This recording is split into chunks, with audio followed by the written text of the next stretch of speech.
Hi, everyone. We are joined by Danny Garcia, who is getting ready to make his return back into the ring September 14 on the Canelo Alvarez Edgar Berlanga undercard in Las Vegas.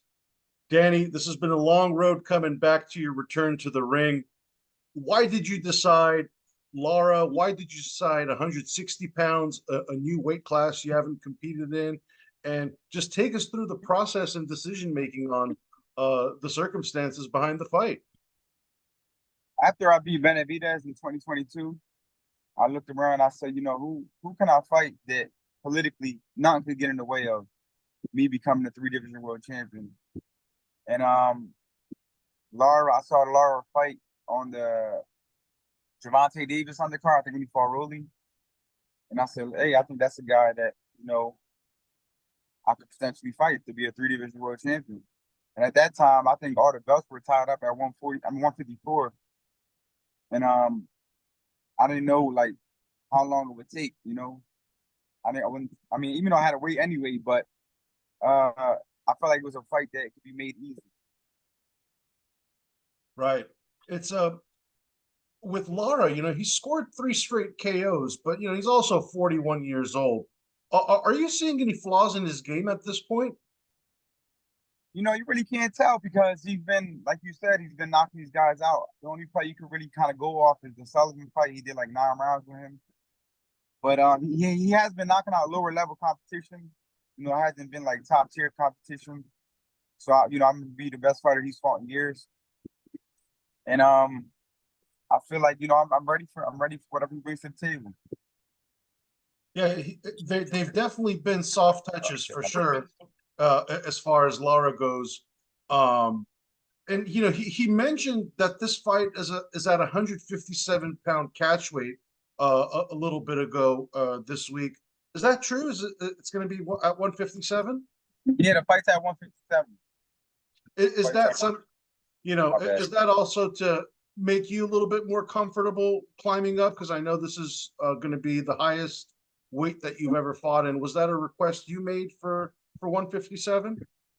Yeah, definitely because he's the champion, but I'm the name. I never fought at 160, and he has the belt. I'm the name, and he's gonna make some good. He's gonna make some money fighting me. So we met in the middle. Absolutely. It's an interesting division, right? 160 is probably the weakest in boxing right now. But how realistic is it that you even stick around if you win this title? That's a good question because, like you said, there's really no one at that weight class. There's really no one at 160. I'm talking about name wise. I'm pretty sure there's guys in that division who will fight, but I really don't know. I really don't know no names. So realistically, I think we're looking at you probably going back down to 154 just by virtue of all the big names out there. I know we got Crawford, Ortiz, Boachuk, Charlo, Spence, Madrimov, Fundora, Zoo, Lubin, Ramos, Mendoza. I mean, you can fight for the next 10 years with those names. But there's also Keith Thurman, who hasn't fought at 154 pounds yet. And I know you've always wanted to get that one back. Your first loss was a split decision in 2017. Would a Keith Thurman fight entertain you at this stage of your career? Absolutely. First we got to get past Lara, but definitely I always wanted to avenge one of my losses. And to me that was like the toughest one. Even the Sean Porter fight was real tough for me.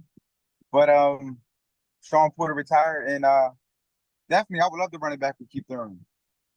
How has the sparring been feeling against these bigger fighters during this training camp?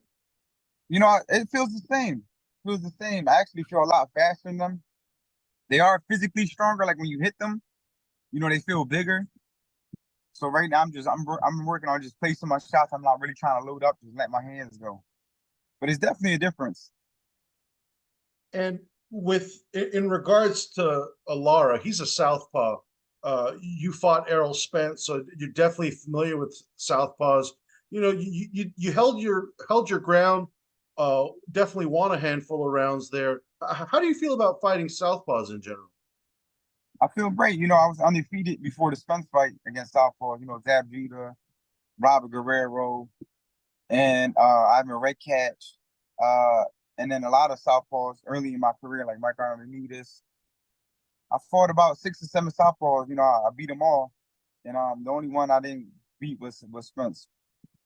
So But you even though feel I did great things in that fight, I just wasn't there mentally that night. That's pretty much what it was.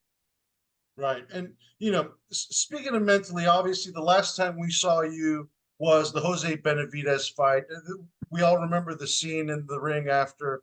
You're very emotional. Just can you take us through what the last 4 years have been like for you after that Spence fight, having 2 year layoffs in between the Benavidez fight? What has Danny Garcia been up to? Just kind of an overall update as to where you're at these days. You know, I just spent the last, I had 2 more kids uh since Benavidez fight. I know it sounds like a long time when you have like 2 kids, but just raising my children, just waking up every day and just trying to be happy, just trying to be positive, do things I love, hang around people, positive people, meet new people, new business ventures, and just keep my mind rolling. Just trying to have fun with everything I do with a positive mindset. That's pretty much it. You started your own promotional company as well too. Uh, how much more longer can we expect you to be an active fighter? Right now, I'm just taking it one fight at a time. One fight at a time. I mean, boxing is a lot of hard work and dedication. Takes a lot of sacrifice. You lose time with your children, you lose time with people you love. So one day, I mean, you can't fight forever, but right now I love it and I'm just gonna keep doing it, one fight at a time. And my body says, and when I feel like I lost a step in the gym and I can't fight the way I used to fight, then that's when it's time for me to retire. We see guys like Crawford, who's I believe a year older than you too. He's still at the the highest level of his game. There's definitely fighters who still hold their own in the later stages of their career.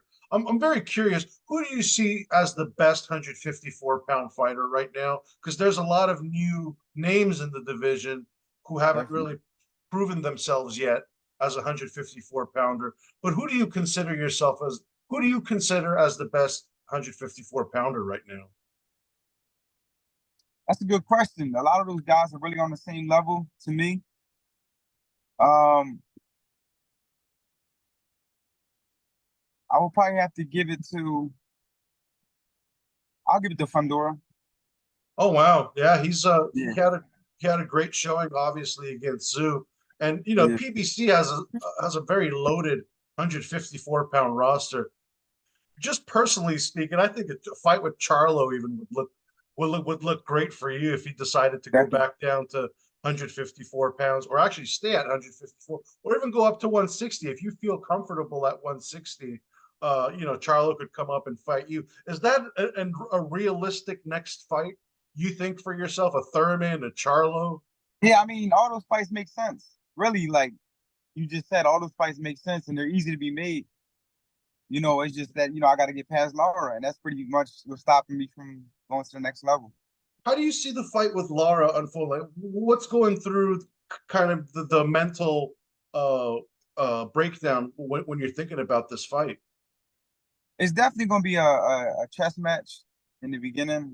Lara is a very smart fighter, and I just got to stay smart, stay composed, and just make adjustments like a true champion and try and win as much rounds as I can. You mentioned earlier you thought Fundora was the best at 154 pounds. It looks like he's fighting Spence next. I'm curious, what do you think about that fight? I think that's a tough fight for Spence, only because he's coming off a bad knockout loss against Crawford. He's been inactive, and Fundora's what 6'7", a southpaw just like him, throws a lot of punches. So it's definitely going to be a grueling fight because both fighters like to stay there and fight. So it's definitely going to be a tough fight. That's a hard fight. That's a real hard fight to come back from your first fight. But And you got to respect it. You got to respect it. He said he don't do tune-ups, so when you want to be great, you gotta challenge yourself. going back to you, Danny, I mean, I remember 11 years ago when it was the Floyd Mayweather Canelo Alvarez card, and you were there as the co-feature against Lucas Matisse. Here we are, 2024. You still have that staying power. You still have that name recognition where you could be put in a position like this to support a show. What has this? How would you assess your career when I know you've said that you have the Hall of Fame credentials already, but when it's all said and done, how do you want Danny Garcia to be remembered by?